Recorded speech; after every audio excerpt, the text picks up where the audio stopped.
Hello and welcome to our software tutorial series. In this tutorial, we will go over how to work with the Security Manager within the tax preparation software. After completing this lesson, you should be able to describe the Security Manager, open Security Manager, utilize the default groups, add and delete groups, and add and delete usernames. Security Manager is used to add usernames to the system, assign, change, or remove passwords, create multiple groups with different levels of access to the program's menu commands and actions, and assign usernames to the group or groups that give them the level of access they need to perform their job or tasks. By default, the program assigns new usernames to the superuser group, which has access to everything in the program except Security Manager, Edit History List, and Tax Form Defaults. You do not have to create groups in the program if you do not want to restrict your users' access to functions in the program. Simply accept this default setup. The password provides security by preventing anyone who does not know the password from logging into the program with that username and viewing or editing the user's tax returns. If you want to prevent unauthorized access, you should assign passwords to all usernames, including the default names, guest, and training. Assigning passwords to usernames is an option, but highly advisable. We recommend that you assign a password to the admin username, so that unauthorized users cannot log in with that username and make changes in Security Manager. Do not forget the admin user's password. There is no way to recover it if you forget it. If you lose your admin password, contact customer support for assistance. Click the Tools menu and click Utility Setup Options. The program displays the utility window. Click the Setup option and click Security Manager. The program displays the Security Manager.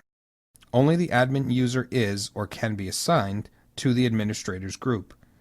The admin user has access to all commands and actions except Start a New Return.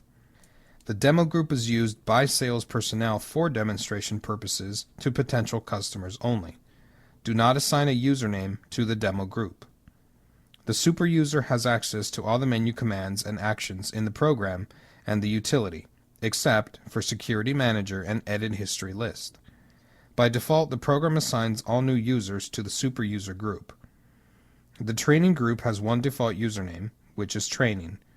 You can assign usernames you create to the training group, which allows each user a training username for preparing practice returns and submitting them to the Training Electronic Filing Center. A username assigned to the training group cannot be assigned to any other group at the same time. The computer automatically reassigns usernames from other groups when you assign them to the training group.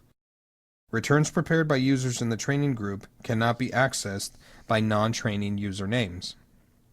If you reassign a username from training to another group, that user cannot access the returns that he created while he was in the training group.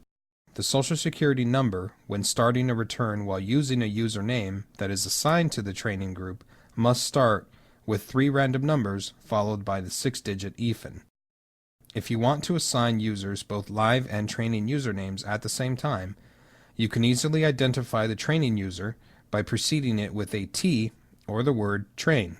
For example, Mary Smith's live username might be M. Smith, while her training username might be TM Smith or Train M. Smith. Groups and usernames apply across all tax packages. However, some menus or commands may not be available because the features do not apply to that particular package. For example, bank products are only available for individual returns, not business. Therefore, the bank menu and its commands are not available in packages other than the 1040 individual package. When Security Manager is open, the program displays the Groups tab of the Security Manager by default. To add a new group, click New. The program displays the New Group dialog box. Type the new group name in the Group Name box. Type a brief description for the new group in the Description box. Select the actions to which you want the group to have access from the available actions list, and add them to the group actions by clicking Add. For example, your receptionist could be selected to only have the ability to search or query for taxpayers. This will give them the ability to see only the pertinent return information but not the return itself. The available actions list includes all of the menu commands and actions in the program, and the program's utility that can be secured. The program lists the menu commands and actions in alphabetical order rather than by group function. For example, check printing is listed alphabetically. If you want the group to have access to the program's utility, you must move the Utility Setup Options menu command from the Available Actions list to the Group Actions list. To remove an action from the Group Actions list, select the action and click Remove. You can double-click actions to move them from one list to the other. You can drag and drop the action from one list to the other. To select and move multiple actions at one time, do one of the following to select multiple or sequential items. Select the first item you want to move. Press and hold the Shift key. Scroll to the last item that you want to move and select it, and then click either Add or Remove. To select multiple unordered items, press and hold the Control key while you select the items you want to move, and then click either Add or Remove. Click OK to save your new group. The program displays the Security Manager dialog box with the new group listed. To add more groups, click New. Click OK to exit Security Manager. From the Group tab in Security Manager, select the group you want to change and click Modify. The program displays the Security New Group Name dialog box. Make any necessary changes to the group and click OK. The program displays the Security Manager. Click OK to exit Security Manager. From the Group tab in Security Manager, select the group you want to delete and click Delete. Note that the default groups, Administrators, Demo, Super User, and Training, cannot be deleted. The program displays the confirmation message box. Click Yes to delete the group. The program displays the Security Manager. Click OK to exit Security Manager. From the Security Manager window, click the Users tab. The program displays the user list.